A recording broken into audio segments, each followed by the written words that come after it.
महाराष्ट्र किसान समिति के अध्यक्ष आदरणीय श्री मानिक कदम जी, सीनियर नेता लोहा के एक्स-एमएलए श्री शंकर अन्ना दोंगड़े जी, श्री अन्ना साहेब माने पाटिल जी, श्री अब्दुल कदीर मौलाना जी, श्री हर्षवर्धन जाधव जी,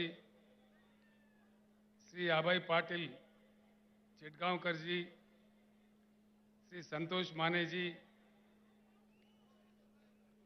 श्री अप्पा साहेब माने जी, हरिभाव राठौड़ जी, दिलीप अन्ना गोरे जी, श्री प्रवीण जेतवाड़ जी, शिवराज बंगर जी, श्री फिरोज पटेल जी, लगता है फिरोज पटेल का हवा ज्यादा है।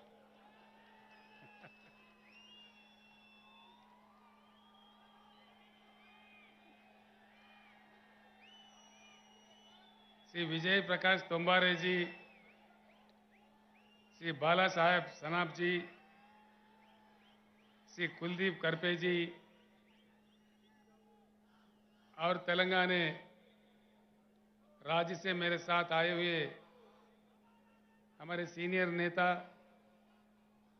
बीआरएस पार्लियामेंट्री पार्टी के लीडर श्री केशवराव जी, हमारे आदरणीय एमपी श्री बीवी पाटिल जी, आदरणीय एमपी श्री संतोष जी, मेरे साथ आए हुए एमएलए एमएलसी, हमारे तेलंगाना राज्य के भूतपूर्व चीफ सेक्रेटरी जिन्होंने तेलंगाना मॉडल बनाने में, तेलंगाना राज्य बनाने में मेरे साथ जो 24 घंटा काम किए थे, ऐसे महान शख्सियत भूतपूर्व चीफ सेक्रेटरी श्री सोमेश कुमार जी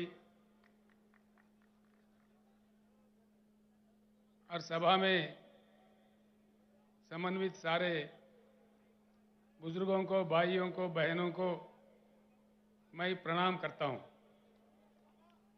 सबसे पहले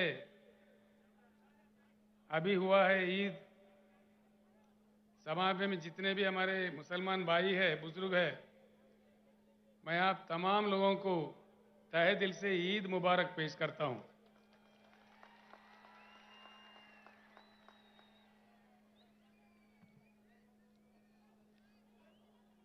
इन दिनों में एक प्रश्न बहुत बड़ा जो देश के दानिशमंद लोग हैं, जो बुद्धिजीवी हैं, उनके भीतर में और मेरे मन में भी एक बहुत बड़ा प्रश्न उठ रहा है। आज हमारा देश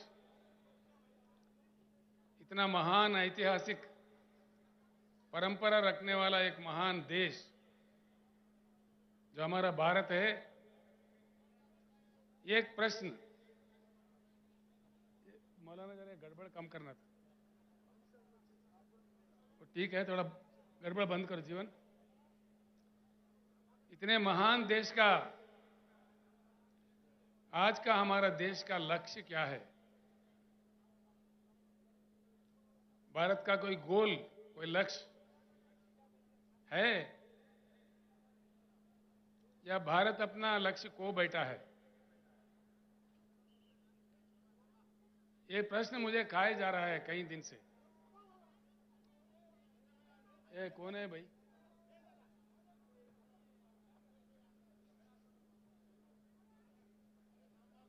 गड़बड़ बन जाए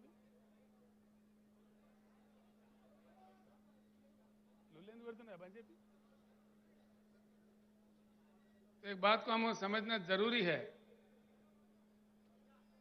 सबसे पहले मैं आपसे एक प्रार्थना करूंगा, जो मैंने नांदेड़ में भी किया था, लोहा में भी किया था, आज फिर एक बार अपनी बात को दोहराता हूं।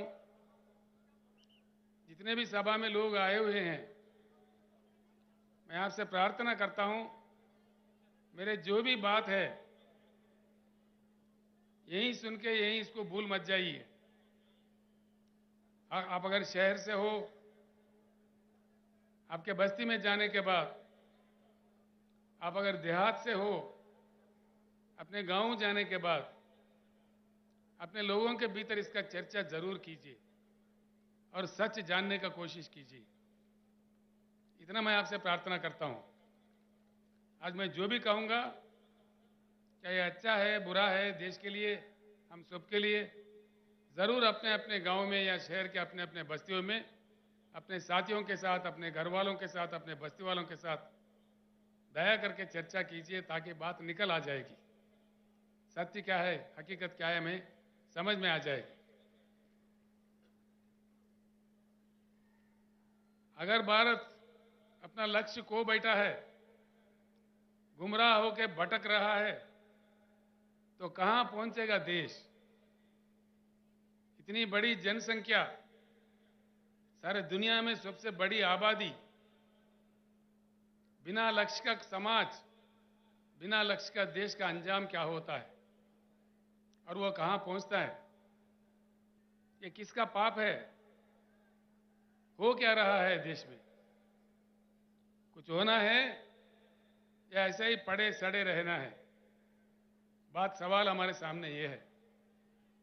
भारत का कोई नया लक्ष्य, कोई नया चेतना, एक नई सवेरे कस्तैफ, एक नई उमंग से आगे बढ़ना है या ऐसे ही पड़े रहना है? सवाल इस बात का है। 75 साल हो गए देश आजाद हो गए। मैं सुन रहा था आज सुबह से, यहां से हमारे जीवन रेड्डी एमएलए, हमारे वेणुगोपालाचार्य जी, हमारे पाटिल साहब, जितने भी लोग हैदराबाद से आके यहाँ काम कर रहे थे, वो लोग मुझे मैसेज भेज रहे थे। मुकामी लोगों से भी मेरा बात हुआ। शहर में 8 दिन में एक बार पानी आता है। प्रकाश पोहरे जी जो देशोन्नति के मालिक है, मेरे साथी है, अकोला से आए हैं, उनसे भी मैंने मालूम किया तो वो भी कह रहे थे कि अकोला में भी यही हालत है। फिर कहां ठीक है? महाराष्ट्र राज्य में इतने नदियां निकलते हैं, शायद ही किसी राज्य से हिंदुस्तान में नहीं निकलते। गोदावरी है, कृष्णा है, पेनगंगा है, वेनगंगा है, मंजीरा है, भीमा है, घटप्रभा है, पंचगंगा है, मूला है, प्रवरा है, कितने कितने नदियां निकलते हैं। इतने नदियां निकलने वाले एक बलवान financial capital of India Mumbai साथ रखने वाले राज्य पीने का पानी नहीं दे सकता? ऐसे हालात में भी हम लोग क्या मुतमैन हैं? दया करके सोचिए, जनता क्या मांग रही है? कोई सोने का ईंट थोड़ी मांग रही है, चांद सितारे थोड़ी मांग रहे। पीने का पानी भैया। इतनी लंबी लंबी भाषण के बाद, इतनी सरकारें बदलने के बाद, क्या हंगामा, सियासी हंगामा देखने के बाद पीने का पानी तक हमको फराहम नहीं होता। ऐसी भारत आगे भी रहना चाहिए या बदलना चाहिए? बेरोजगारी बढ़ रही है, लाखों उद्योग बंद हो रहे हैं, लाखों श्रमजीवी जो उसमें काम करते हैं, कामगार लोग रोड पे आ रहे हैं, और देश में पूरा जातिवाद, धर्मवाद, लिंग भेद खेल रहे हमारे आंखों के सामने। रोज बरोज हम देख रहे हैं। जो धनवान है, अमीर है, और अमीर होते जा रहे हैं। एक ही साल में 10 लाख 12 लाख करोड़ के करोड़ोपति अरबोपति बन रहे। जो गरीब है और गरीब होते जा रहे। ये सब कड़वे सच है, आपके हमारे आंखों के सामने है। ये कोई मैं कहानी नहीं बता रहा हूं, जो रोज हमारे को देखने को मिलता है। ये कोई माने या ना माने, ये कड़वा सच है। ये सारे जो भी चल रहा है, ऐसा ही चलना चाहिए या इसका कुछ इलाज होना चाहिए? इलाज होना चाहिए। किसी भी देश में कभी कोई बीमारी लगती है,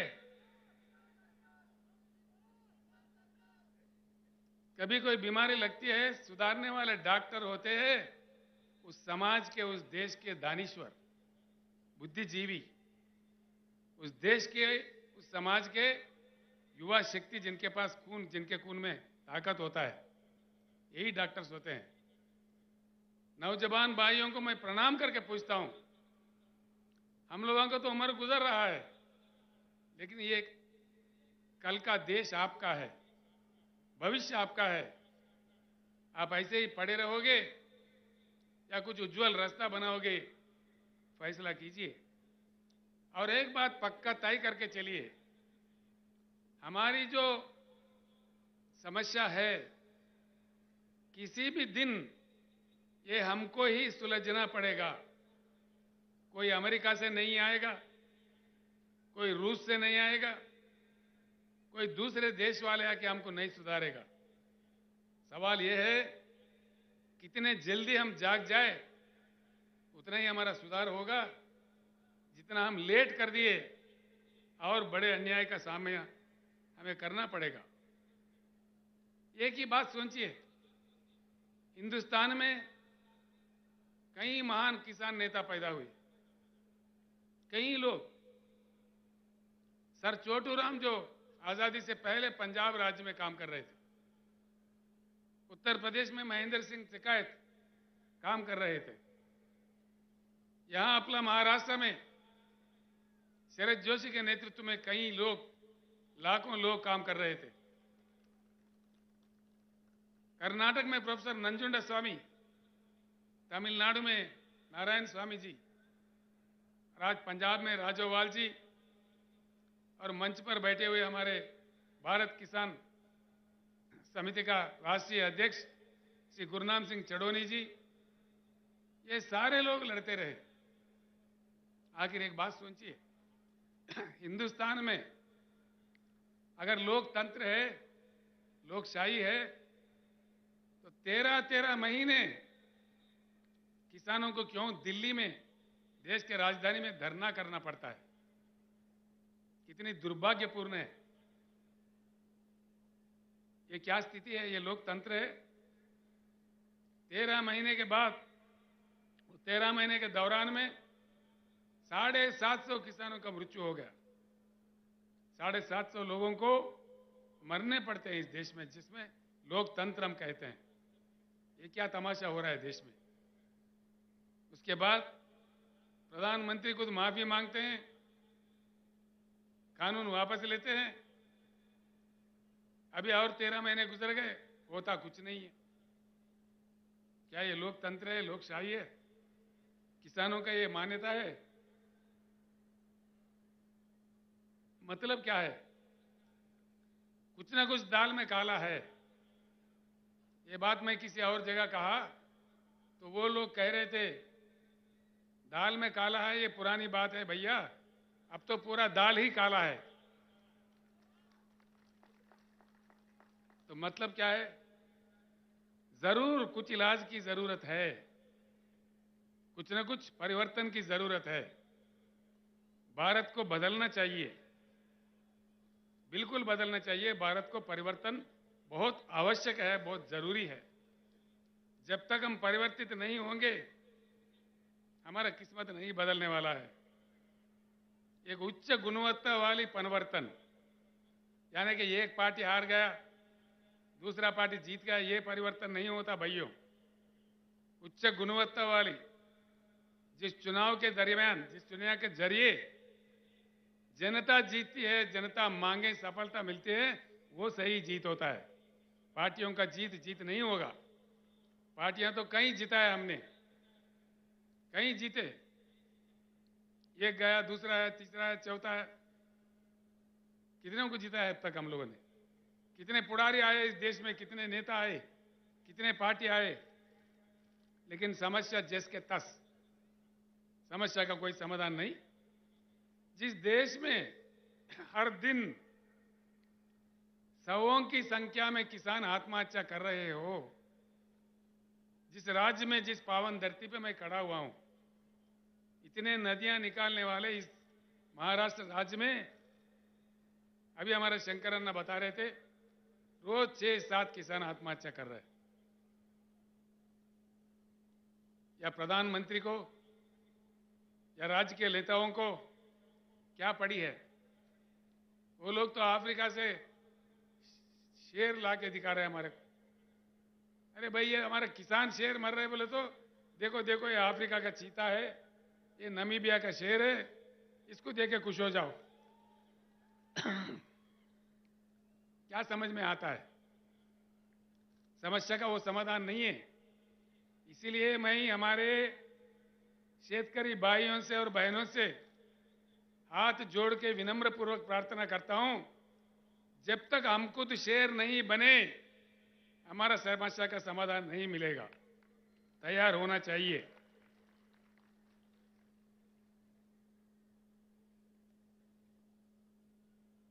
भारत को परिवर्तन होना होगा। बिना परिवर्तन के भारत विकास नहीं होगा। भारत में ये बिल्कुल तय है, जो कि लंबा समय गुजर चुका है। कई पार्टियों को मौका दिया जनता ने, लेकिन कुछ बात सही नहीं आया है। हमारे आंखों के सामने हमसे बुरा हालत में रहने वाला चाइना आज दुनिया को कमांड कर रही है। साउथ कोरिया आगे बढ़ गई है। बम का मार खाने के बाद फिर उठ खड़ा है। जापान देश हमारे आंखों के सामने है। जैसा मोहम्मद महातीर के नेतृत्व में मलेशिया में परिवर्तन हुआ और सिंगापुर में जहां कुछ भी नहीं है, वो लोगों का हालत भी हमसे बेहतर है। ये सारे चीज हमारे आंखों के सामने हुई है। 75 साल में जो हो रहा है, इससे उठकर आउट ऑफ बॉक्स जाकर एक नया ढंग से, नया रंग से, एक नया जंग करके हम भारत को बदल सकते हैं। इसी पुराने तरीके से हम लोग नहीं बदल सकते। इस बात को समझने के लिए मैं आपको विनती करता हूं। इसीलिए मैं ये एक बात आपको बताना चाहूंगा, इस परिवर्तन भारत में जो आना है, बिना परिवर्तन के भारत आगे नहीं बढ़ सकता। इसीलिए पैदा हुआ है बीआरएस पार्टी। बीआरएस एक चुनाव के लिए, एक दिन के लिए, कोई एक वर्ग के लिए, एक धर्म के लिए, एक जाति के लिए नहीं पैदा हुआ। ये सारे भारतवासी जितने भी है, उनके हकों को लड़ने के लिए, उनके हकों के लिए बिल्कुल बीआरएस पैदा हुआ है। एक बात मैं यहां कहना चाहूंगा, जब भी नए पार्टी आता है, नया ताकत उभरने लगता है, पुराने ताकतें इकट्ठे होकर के भी हमला करने लगते हैं, साजिशें रचते हैं, अफवाहें फैलाते हैं, पुलिस को लगा देते हैं। लेकिन डरना नहीं है। अगर डरे तो हम आप भी आजाद नहीं होते थे, अब भी ब्रिटिश के गुलाम बने रहते थे। इसलिए मैं कहता हूं, फानूस बनकर जिसकी हिफाजत हवा करे, वो शमा क्या बुझे जिससे रोशन खुदा करे। ये डरने से बिरने से कुछ नहीं होगा। बिल्कुल, अगर हमारे जंग में नेकी है, हमारे जंग में ईमान है, तो जरूर हमारी जीत होगी। हम जीत के रहेंगे, जो कि भगवान हो या अल्लाह हो, अल्लाह के घर में देर है लेकिन अंधेर कभी नहीं है। इसीलिए हमको आगे बढ़ना चाहिए। इसीलिए आया है बीआरएस पार्टी। और बीआरएस पार्टी परमानेंट ऑफिस हमने खरीदा है नागपुर में। हमारे अभय भाई और लोग यहाँ पे भी परमानेंट ऑफिस खरीद रहे हैं, कोई किराए वाला नहीं, बिल्कुल परमानेंट। बीआरएस काम करता रहेगा। जब तक भारत पूर्ण परिवर्तन नहीं होगा, तब तक ये लड़ाई जारी रहेगा। भाइयों, मैं आपका ज्यादा टाइम मतलब नहीं लूंगा। 2 बातें मैं समझा दूंगा आपको, सिर्फ 2-3 बातें। ये समझने की बात है। एक अजीब बात है, पानी नहीं है शहर में। प्रकाश पोरे कह रहे अकोला में नहीं है। कोई वकील साहब आए थे पूना से, पूना में भी सही नहीं है, देहात में तो है ही नहीं है। फिर ये क्या चक्कर हो रहा है? हो क्या रहा है हिंदुस्तान में? किसान हमारे क्यों आत्महत्या कर रहे हैं? दया करके सोचिए इस बात पे। इतना हमको गुमराह कर दिया है, खास तौर पर दो चीज, एक पानी, दूसरा करंट, बिजली। पानी, हिंदुस्तान के जो कृषि योग्य भूमि है 41 करोड़ एकड़, और जो पीने का पानी चाहिए और जो उद्योग के लिए चाहिए, इन सब के लिए जितना पानी चाहिए उससे डबल पानी हिंदुस्तान में अवेलेबल है। फिर भी देश क्यों वंचित है? आप लोग सोचिए। ये नहीं है कि पानी नहीं है, फिर क्या नहीं है? राजनेताओं का इच्छा शक्ति नहीं है, देश के प्रधानमंत्री का इच्छा शक्ति नहीं है, राज्यों के मुख्यमंत्रियों का इच्छा शक्ति नहीं है। बस चल रहा तो चला रहे, भगवान के भरोसे चल रहे।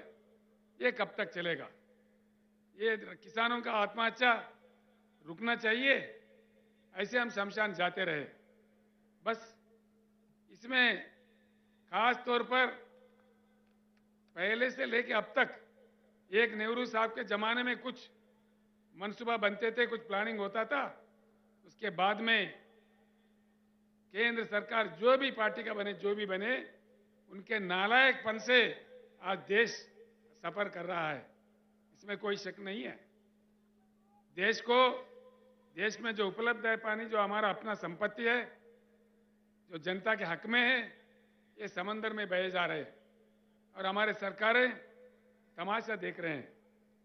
देश में अगर पानी सही तरीके से सिंचन के लिए, पीने के लिए, उद्योग के लिए, अन्य चीजों के लिए आना चाहिए तो बढ़िया बांध बनाना चाहिए, बहती नदियों को रोकना चाहिए। एक बात मैं आपको बताता हूं, आप शायद विश्वास भी नहीं कर पाओगे। जिम्बाब्वे एक देश है, बहुत छोटा देश है, जहां 6,500 टीएमसी का रिजर्वायर है। 6,500। पैटर्न जो जायकवाड़ी है, यहां से नजदीक में है, आप तमाम लोग देख चुके हैं। 100 टीएमसी है उसका। यानी कि जिम्बाब्वे जो रिजर्वायर की मैं जिक्र कर रहा हूं, वो पैटर्न से 65 बार बड़ा है, 65 बार। हिंदुस्तान बाढ़ भी देख चुका है, सूखा भी देख चुका है। तो जिम्बाब्वे जैसा हमारे पास कम से कम 3-4 रिजर्वायर तो होना चाहिए, देश को बाढ़ से बचाने के लिए, सूखा से बचाने के लिए। लेकिन नहीं करते। पानी का तमाशा, पानी रखते हुए देश को नहीं दिया जा रहा है। इसके बीआरएस का ये लक्ष्य है, पूरे देश में आज जो पानी की पॉलिसी है उसे बंद करना चाहिए। नया रचना, नया कानून जब तक नहीं लाया जाएगा, ये तमाशा ऐसा चलते रहेगा। हमारे खेते प्यासे रहेंगे, हम प्यासे रहेंगे, हमारे लोग भी 8 दिन के बजाय 15 दिन भी हो सकता है शहर में, फिर और बुरा हालत भी हो सकता है। इसीलिए अब सोचिए, एक बहुत अहम बात है, पानी को समझने में हमारे देश अभी भी पीछे है। पानी एक ऐसी चीज है जो किसी फैक्ट्री में नहीं बनाया जा सकता। पानी को इंसान नहीं बना सकता। पानी खुदा का, भगवान का देन है, जो अपने आप में आता है, प्रकृति देता है। बहुत ही मूल्य चीज है, उसको बहुत सेफ तरीके से इस्तेमाल करने का विद्या कई देशों ने सीख लिया है, लेकिन हमारे देश में नहीं सीखते, ना समझते, ना सुनते। तो इसीलिए पानी का पूरी पॉलिसी बदलना चाहिए और हर चीज के लिए भरपूर पानी। मैं ये एक बात कहता हूं भाइयों, दोस्तों, महाराष्ट्र में बीआरएस सरकार बनाइए, 5 साल के अंदर हर घर में नल के साथ पीने का पानी मिलेगा, ये मेरा वादा आपके साथ है। हर शहर में, हर छोटे से छोटे गांव में जो आज तेलंगाना राज्य में मिल रहा है, हमने किया है वहां पे। हर घर में हैदराबाद के जो बड़े अमीर, बड़े बड़े धनवान, अरबोपति रहने वाला जगह जो जुबली हिल, बंजारा हिल्स है, वहां का पानी वहां के अमीर जो पीते हैं, आदिलाबाद जिला का गोंड भी वही पानी पी रहा है। और ये बात महाराष्ट्र में भी संभव है। और ये भी मैं आपको वायदा करता हूं, जितना जल्दी हो सके उतना जल्दी हर एकड़ में भरपूर पानी किसानों को दिया जाएगा। ये मैं वायदा करता हूं आपसे, जो आज तेलंगाना में हुआ है।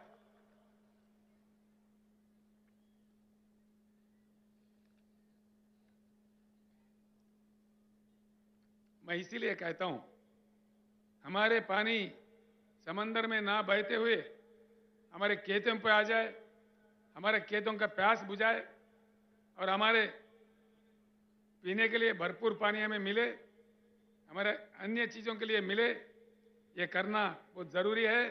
इसके लिए रोना धोना बंद करना है, अब लड़ना सीखना है। सारे शेतकरी इकट्ठा होना है, अन्य भाई भी इकट्ठा होना है। इसका कोई दूसरा नहीं कर सकता, इसका फैसला हमको खुद करना पड़ेगा।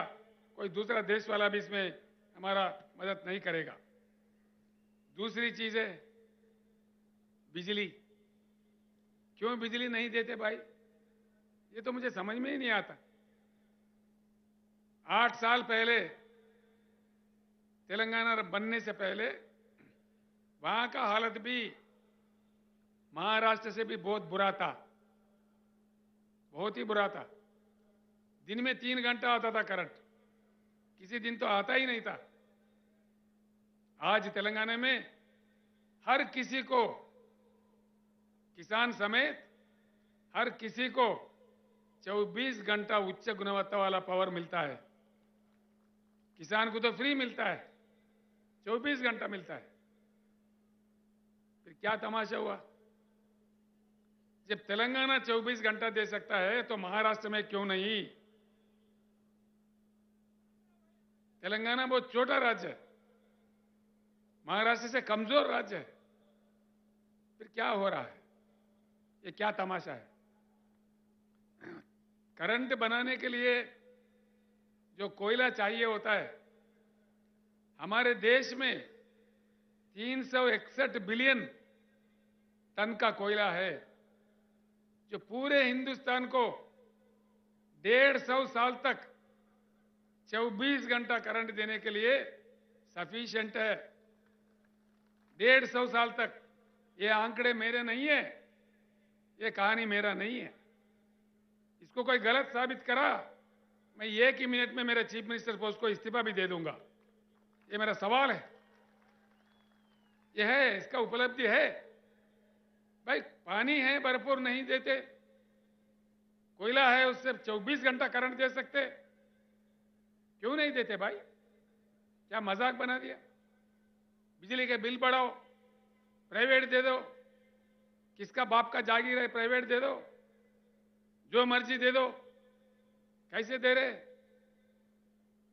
अनेक दशकों से हमारे करंट के कर्मचारी, जनता, हमारे लोग अपनी जमीन देके, पैसे देके, खून पसीना बहा के जो करंट घर बनाए, जो पावर जनरेटिंग हाउसेस बनाए, उसको मुफ्त में अपने दोस्तों में बांटना चाह रहे। Power privatisation. मैं ये की बात कहता हूं, भगवान का दया होगा तो अगली सरकार बीआरएस का बनेगा, हर चीज हम वापस लेके रहेंगे। मैं आज इस मंच से कहना चाहूंगा, जो आज प्राइवेटाइजेशन करना चाह रहे, जिनकी नीति प्राइवेटाइजेशन है, तो हमारे नीति प्राइवेटाइजेशन नहीं है, नेशनलाइजेशन है। हम हर चीज को वापस लेके रहेंगे, मैं आपको ये वायदा करता हूं। तेलंगाना राज्य, उसका जो मॉडल है, क्यों अमल नहीं हो सकता हमारे राज्य में, महाराष्ट्र में? तेलंगाना राज्य में हमने काफी कुछ सुधार किया है। तलाटी को हमने बर्खास्त कर दिया। कोई तलाटी व्यवस्था नहीं है। अब मोदी साहब कहते दिल्ली से डिजिटल इंडिया बनाओ, कहां गया भाई डिजिटल इंडिया? कहां गया? तो किसानों का रिकॉर्ड भूमि, वो जो भूमि है उसका रिकॉर्ड क्यों नहीं डिजिटलाइज कर रहे? हमने किया है तेलंगाना में। रजिस्ट्रेशन के लिए कई दिन सड़ने बढ़ने नहीं पड़ते, 15 मिनट में रजिस्ट्रेशन होता है, उसी समय पट्टा भी हो जाता है, फिर बार बार ना फिरना नहीं पड़ता है। ये काम महाराष्ट्र में क्यों नहीं होता भाई? तलाटी कितने पावरफुल है आपके? चीफ मिनिस्टर से भी पावरफुल है। हमारे तोरट साहब कह रहे थे मेरे से, ये तो ब्रह्मदेव, महाराष्ट्र राज्य में उनको ब्रह्मदेव बोलते, जिसके जमीन चाहो जिसका किस्मत लिख देता है। ये क्या हो रहा है? हम तानाशाही में हैं या लोकशाही में हैं? ये क्या? हम इसीलिए तेलंगाना असेंबली में कानून पास करके तलाटी व्यवस्था को ही बर्खास्त कर दिया है, सारे डिजिटलाइज कर दिया है। इसीलिए किसानों के लिए जो सालाना एकड़ को 10,000 रुपए हम बेचते हैं, हम कोई ऑफिसर के जरिए नहीं बेचते। किसान को उस पैसे लेने के लिए कोई दफ्तर जाना नहीं पड़ता। हैदराबाद में हम डाल देते हैं तो सीधा उनके बैंक अकाउंट में जाता है। बीच में कोई दलाल मट्टी कुछ नहीं है, 1 रुपए का भी रिश्वत नहीं देना पड़ता। और किसानों के लिए जो बीमा का सुविधा हमने किया है, किसान के मृत्यु होने पर 5 लाख देने का, वो भी कोई दफ्तर नहीं जाने पड़ते। उसके 8 दिन के अंदर उनके घर, वो किसान जिनका मृत्यु हुआ, वो जिसका भी नॉमिनेट किया, 8 दिन के अंदर 5 लाख उनके घर पहुंच जाता है। किसानों का जब दान हम खरीदते हैं, हर एक दाना 7,100 केंद्र खोल के तेलंगाना में हम खरीदते हैं। अभी खरीद रहे, अभी धान की फसल आ रही है, बड़ी तादाद में आ रही है। हम 7,000 केंद्र खोले हैं, अभी कारोबार चालू है, कोई भी आके देख सकता है तेलंगाना को, यहां से कोई इतना दूर भी नहीं है। उसका पैसा भी सीधा किसान के बैंक खाता में जाता है, कोई दलालों का शिकार नहीं है। तेलंगाना में भी हालत इससे बहुत बुरा था, करंट नहीं था, पीने का पानी नहीं था, किसान भी हमारे आत्महत्या कर रहे थे। मैं कई बार रो पड़ा था, मैं भी जोश में आके मैं भी, अरे भैया मत मरो बोल के हाथ जोड़ के उनको प्रणाम किया। मैं 2-3 साल बचे रहो, मैं आपको बचा लूंगा बोल के रोते हुए भी मुझे बोलना पड़ा, ऐसा इतना बुरा हालत था। लेकिन आज ये कट्टरपन से हमने काम किया। आपके सामने बैठा हुआ है हमारे सोमेश कुमार जी, जो भूतपूर्व चीफ सेक्रेटरी है, साबिका चीफ सेक्रेटरी है तेलंगाना राज्य का, मेरे साथ उन्होंने काम किया, अभी रिटायर हुआ है। उनका काफी योगदान रहा वहां पे, ये चीजों को हासिल करने में, ये चीजों को किसानों को उपलब्ध करवाने में बहुत उनका योगदान है, हम ही ने किया है। महाराष्ट्र में क्या हुआ भाई? महाराष्ट्र का चीफ सेक्रेटरी नहीं है, सेक्रेटरीज नहीं है, कैबिनेट है, सब कुछ है, आमदार है, खासदार है, फिर यहां क्यों नहीं होता? सवाल यह है। मैं आपसे प्रार्थना यही करूंगा, इसीलिए इन चीजों के मद्देनजर ही मैंने आवाज दिया है, मैंने पुकारा है, अब की बार किसान सरकार। किसान भाइयों को मैं प्रणाम करता हूं। आप खेत जाना, हल चलाना सीखते हो, जानते हो, एक बार असेंबली की तरफ क्यों नहीं जाते? आप खुद आमदार क्यों नहीं बनते? आप खुद खासदार क्यों नहीं बनते? नेता, बड़े बड़े मोटे नेता नहीं चाहिए हमको, हम में से खुद नेता बनेंगे। अगर आप साथ दो तो बिल्कुल हम खुद नेता बनेंगे। किसान भाइयों को मेरा एक अपील है, अगर आप नहीं कर पाओगे, मैं सारे महाराष्ट्र किसानों को यहां से आवाज दे रहा हूं, आगामी जिला परिषद चुनाव आपके हाथ में है। शहर के वोट नहीं रहते उसमें, पंचायत राज इलेक्शन बोले तो देहाती वोट है, सारे वोट हमारे हैं। सारे के सारे जिला परिषद पे गुलाबी झंडा लहरा दो, क्या क्या भाग के नहीं आता मैं देखता हूं, आपके पीछे भाग भाग के आ जाएगा। एक ही सभा नांदेड़ में हुआ तो असेंबली में बजट आ गया 6,900 करोड़, और कह दिया कि भाई किसान को 10,000 देंगे। क्या भीख दे रहे हैं? दो, तेलंगाना में जब दे सकता है एकड़ को 10,000 तो महाराष्ट्र में क्यों नहीं दे दीजिए। मैं यहाँ के मुख्यमंत्री जी से अनुरोध करता हूँ, प्रार्थना करता हूँ। यहाँ के उप मुख्यमंत्री देवेंद्र फडणवीस जी है, वो मुझे कह रहे थे, चंद्रशेखर जी आपका यहाँ क्या काम है, आप तेलंगाना संभालो। मैं बोला मैंने तेलंगाना संभाल लिया, देखते हैं। महाराष्ट्र में आ गया हूँ, मैं भारत में कहीं भी जा सकता हूँ। तेलंगाना का मॉडल मक्की का मक्की दे दो, मैं महाराष्ट्र छोड़ के मध्य प्रदेश चला जाऊंगा, मैंने बताया था। क्योंकि मेरा काम खत्म हो जाएगा, किसानों का जो मेरा मिशन है बीआरएस का, वो मेरा खत्म होगा और मैं सीधे ही मध्य प्रदेश चला जाऊंगा। यहां आप राज कर लो, देना है तो बोलो, दे दो। क्या बात है, महाराष्ट्र में धन की कमी नहीं है, मन की कमी है। धन बहुत कुछ है, तेलंगाना से ज्यादा धन है, अगर चाहे तो दे सकते हैं, क्यों नहीं देते। मैं इसीलिए मैं आपको तरकीब बता रहा हूं, मंत्र बता रहा हूं। सीधी उंगली से नहीं आता घी, तो टेढ़ा उंगली से निकालना चाहिए और समझदारी से हमको काम लेना चाहिए। क्योंकि जो भी बात है हमको गुमराह करते हैं। डिजिटल इंडिया बोलते, मेक इन इंडिया बोले। यहां इस शहर में कितने चाइना बाजार है भैया, 100 के ऊपर है मेरे ख्याल से। गली गली में एक चाइना बाजार है। मेक इन इंडिया में सच्चाई है तो भारत बाजार रहना चाहिए ना, चाइना बाजार क्यों आ रहा है? किधर गया मेरा भारत बाजार? सब जोक करते हैं लोगों से, मजाक करते हैं, अपने मजाक उड़ाते हैं। Make in India joking India हो गया, डिजिटल इंडिया का एक मजाक हो गया। तो देख लीजिए, सोचिए मैं जो कह रहा हूं। पूरा तेलंगाना मॉडल यहां हासिल करना है तो जिला परिषद चुनाव में आप एकदम गुलाबी झंडा लहरा दीजिए। सारे भाग भाग के आ जाएंगे, दिल्ली से मुंबई से सब भागने लगेंगे गांव में। ये आप कीजिए। दूसरा भी एक बात है जो मैं आपके सामने रखता हूं।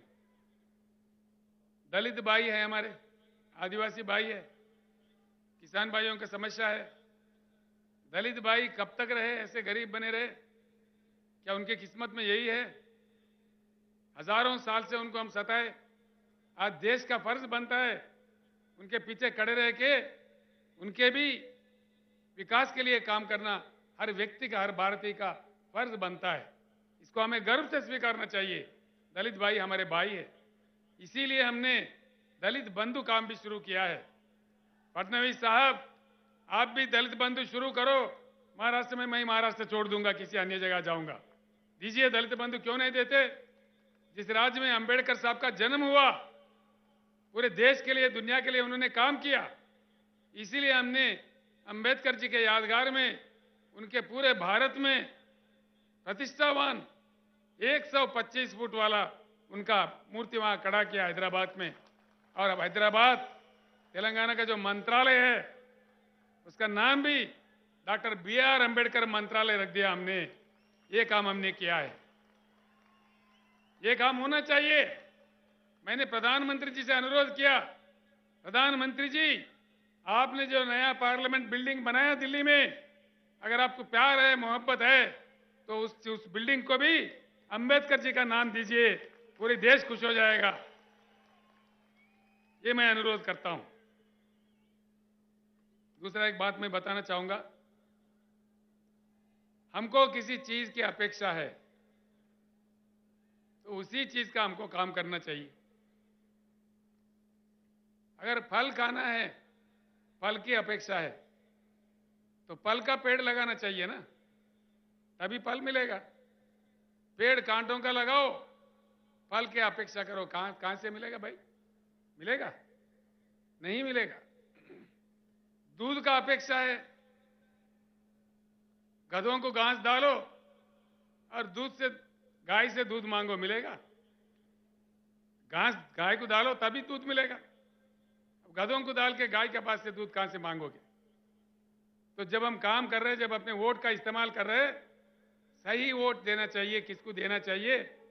हमारे भलाई के लिए कौन काम कर रहा है, कौन तड़पता है, उनको देख के हमको काम करना चाहिए। तभी जाके हमारा एकता ही हमारा समस्याओं का समाधान है। खास तौर पर किसान भाइयों से दलित भाइयों से मैं हाथ जोड़ के कहता हूं, आत्महत्या करना हमारा समस्या का समाधान नहीं है। हमारा समस्या का समाधान हमारे हाथ में है। हमारा वोट में इतना ताकत है, तो इसको एक बार के लिए अपना वोट अपने लिए इस्तेमाल करो। आप खुद सरकार बन जाओ। जो नीति हमें लिखना है लिखो, अपना किस्मत बदलने का पूरा प्रयास करो। आज के बाद मैं अपने भाषण खत्म करने से पहले मैं आपको बताना चाहूंगा, आज के बाद आप लोग सोचिए, अपनी जाति किसान जाति होना चाहिए, अपना धर्म शेतकारी धर्म होना चाहिए, अपना अस्त्र शस्त्र अपना वोट होना चाहिए, अपना लक्ष्य किसान सरकार लक्ष्य होना चाहिए, शेतकारी सरकार शेतकारी राज लक्ष्य होना चाहिए। ऐसा करके हम लोग किसान राज का स्थापित करते हैं, फिर आगे बढ़ते हैं। कैसा नहीं आएगा जैसा तेलंगाना में आया, नदी बाग के आया, वहां कोई पानी का पट्टी भी नहीं है। किसानों के लिए पानी पट्टी नहीं है, करंट के लिए कोई बिल नहीं है, फ्री में देते हैं, पूरे दान खरीदते हैं। ये सारे चीज यहां बहुत आसानी से किया जा सकता है। तेलंगाना का मक्की कॉपी करो ना भाई, खत्म हो गई बात, हो गई बात। और उसमें क्या है, कौन से ब्रह्म बोझ है उसमें? तो इसीलिए सब मिलके एक बार कहते हैं, अब की बार।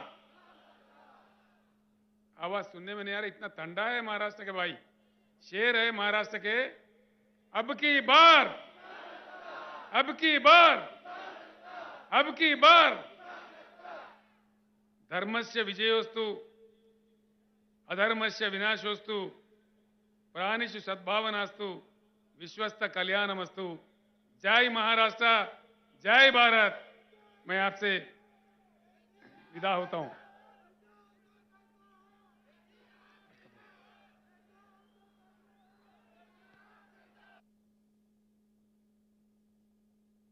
तुम भी देखो